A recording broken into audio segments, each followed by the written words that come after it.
கற்க கசடற இஸ்லாம் எபிசோட் 13. நல்லவர்களுக்கு ஏன் கெட்டது நடக்கிறது? அஸ்ஸலாமு அலைக்கும் வரஹ்மத்துல்லாஹி வபரகாத்துஹு. இஸ்லாத்தை கற்கும் இந்த பயணத்தில் நான் உங்கள் ஹைரா.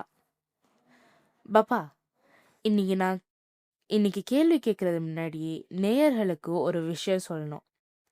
இந்த பாட்காஸ்ட் ஆரம்பிக்கும் போது இஸ்லாத்தை அதன் அடிப்படையிலிருந்து புரிஞ்சுக்க நான் முயற்சி செஞ்சேன். அல்லாஹ் யாரு? நாம ஏன் அவனை நம்புறோம்? அவன் ஏன் நம்மள சோதிக்கிறான்? விதி எப்படி செயல்படுது? நம்ம ஏன் தொழுகிறோம்? அல்லாஹ் படைச்சது யாரு? போன்ற கடினமான கேள்விகளை பத்தி கூட நம்ம பேசிட்டோம். இப்போ நம்பிக்கைய பத்தின விஷயங்கள் எனக்கு ஓரளவுக்கு தெளிவா புரிய ஆரம்பிச்சிருக்கு. ஆனா இப்போ என் மனசுல புதுவிதமான ஒரு கேள்வி வருது. அது அல்லாஹ் இருக்கிறானா இல்லையான்றத பத்தி இல்ல, வாழ்க்கைய பத்தினது. அல்லாஹ் வல்லமையானவன் மற்றும் கருணையாளவன் அப்படின்னா, அப்புறம் ஏன் நல்லவர்களுக்கு கூட வாழ்க்கையில கெட்ட விஷயங்கள் நடக்குது? நீ இப்ப சொன்ன இந்த மாற்றம் இருக்கு பாத்தியா?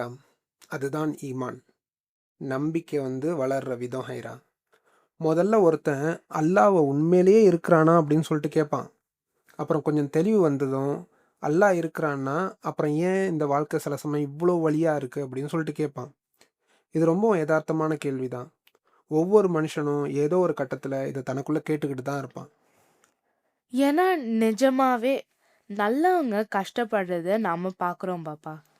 ரொம்ப அன்பான ஒருத்தருக்கு பெரிய நோய் வருது. கடினமா உழைக்கிற ஒருத்தருக்கு எல்லாத்தையும் இழக்குறாங்க. சில சமயம் அப்பாவி மக்கள் அநீதிக்கு உள்ளாகுறாங்க. இதையெல்லாம் பார்க்கும்போது, இதுல இறைவனோட கருணை எங்க இருக்குன்னு தோணுது. என்னால உன்ன புரிஞ்சுக்க முடியுது ஹைரா. ஆனா இஸ்லாம் இந்த எதார்த்தத்த ஒருபோதும் மறைக்கல.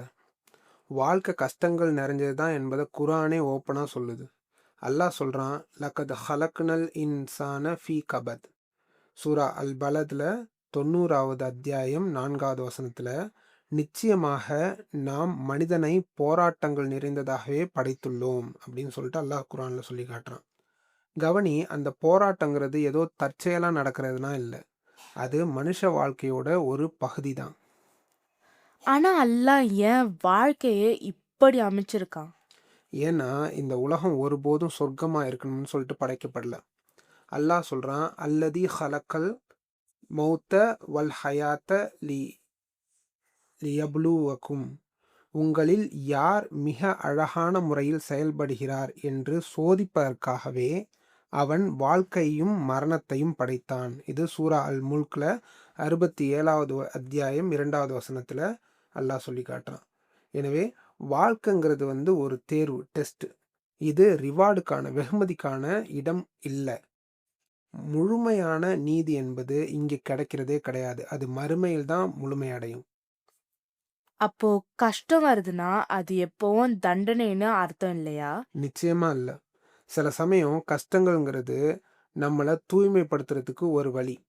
நபி ஸல்லல்லாஹு அலைஹி வஸல்லம் சொல்றாங்க, ஒரு முஸ்லிமை தாக்கும் சோர்வு, கவலை, நோய் அல்லது துயரம், ஏன் அவரோட உடல்ல குத்துற ஒரு சின்ன முள் கூட, அதற்காக அல்லாஹ் அவருடைய பாவங்கள மன்னிக்கிறதா நபி ஸல்லல்லாஹு அலைஹி வஸல்லம் சொல்றாங்க. சஹீஹுல் புகாரில 5641வது ஹதீஸா இந்த செய்தி பதியப்பட்டிருக்குது. அதனால வலிங்கிறது ஒரு மனுஷனை ஆன்மீக ரீதியா உயர்த்தும். ஆனா எந்த தப்புமே செய்யாத நல்லவங்க கஷ்டப்படும்போது, நபிகளே அதிகமாக கஷ்டப்பட்டிருக்காங்க ஹைரா. அய்யூப் அலைஹிஸ்ஸலாம் அவங்க தன்னுடைய ஆரோக்கியத்தையும் செல்வத்தையும் இழந்தாங்க. யூசுப் அலைஹிஸ்ஸலாம் அவங்கள சொந்த சகோதரர்களே காட்டி கொடுக்கப்பட்டு சிறைக்கு போனாங்க. நபி ஸல்லல்லாஹு அலைஹி வஸல்லம் அவங்க தங்களுக்கு பிடிச்சவங்கள இழந்தாங்க. ஊர் மக்களால் வெறுக்கப்பட்டாங்க. ஊரை விட்டே துரத்தி அடிக்கப்பட்டாங்க. கஷ்டங்கிறது அல்லாஹ்வோட கோபம்னு சொல்லிட்டு அர்த்தம் கிடையாது. சில சமயம் அது நெருக்கத்துக்கான அடையாளம். நபி ஸல்லல்லாஹு அலைஹி வஸல்லம் சொன்னாங்க, மக்களிலேயே மிக கடுமையாக சோதிக்கப்படுபவர்கள் இறை தூதர்கள் தான். அதற்கு பிறகு இறை நம்பிக்கையில் அவர்களுக்கு நெருக்கமானவர்கள் அப்படின்னு சொல்லிட்டு திர்மிதியில 2398வது ஹதீஸ்ல இருக்குது. அப்போ ஒருத்தருக்கு கஷ்டம் வருதுன்னா, அல்லாஹ் அவங்கள இன்னும் உயர்த்துறான்னு அர்த்தமா? ஆமாம், ஏன்னா இந்த வாழ்க்கை தற்காலிகமானது. ஒரு படத்தில் பார்க்குற முதல் 5 நிமிஷத்தை பார்த்துட்டு நாம் அந்த படத்தை பற்றி தீர்ப்பு சொல்ல முடியுமா? கதை இன்னும் முழுசாக நமக்கு தெரியாது. அதுபோல தான் வந்து மனுஷங்க வாழ்க்கைங்கிறதும் ஒரு பெரிய யதார்த்தத்தோட ஒரு சின்ன காட்சி தான்.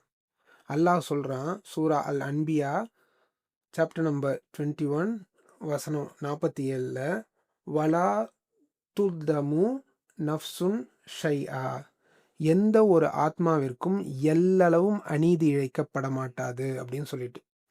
இறுதி நீதிங்கிறது வந்து உறுதிப்படுத்தப்பட்ட ஒன்று. நெறைய பேர் ஏன் கஷ்டப்படுறாங்கன்னா, அவங்களுக்கு இங்கேயே உடனடியா நீதி கிடைக்கணும்னு எதிர்பார்க்குறாங்கன்னு நெனைக்கிறேன். கரெக்டாக சொல்கிற. ஆனால் இஸ்லாம் வந்து தாமதமான நீதியை தான் வந்து சொல்லுது. அது மறுக்கப்பட்ட நீதி கிடையாது. அப்போது அநீதியாக தெரிகிற ஒரு விஷயம் அப்புறம் அர்த்தம் உள்ளதாக மாறலாம். இங்கே தீர்க்கப்படாத விஷயங்கள் வந்து மறுமையில் சரியான முறையில் தீர்க்கப்படும். அதை நாம் நம்பணும். அப்போ அல்லாஹ்வ நம்புறதுன்னா, கதை இன்னும் முடியலன்னு நம்பணும். அப்படிதானே? அழகா சொல்லிட்டியே ஹைரா. பதில்கள் முழுசா தெரியாதப்பையும் பொறுமையாக இருக்கிறது தான் நம்பிக்கை. நம்ம பாட்காஸ்ட் இனி எந்த திசையில போகப் போகுதுன்றது இப்போ எனக்கு புரியுது பாப்பா. அல்லாஹ் யாருன்னு நம்ம ஆரம்பிச்சோம். இப்போ அவன நம்புற அதே சமயம் இந்த உலகத்துல எப்படி கஷ்டங்களை எதிர்கொண்டு வாழறதுன்னு கத்துக்க போறோம். இனி வர எபிசோட்ல ஒரு முஸ்லிம் சந்திக்கிற அன்றாட போராட்டங்கள், தேர்வுகள் மற்றும் சவால்கள் பத்தி அதிகமா பேசலாம். நிச்சயமா.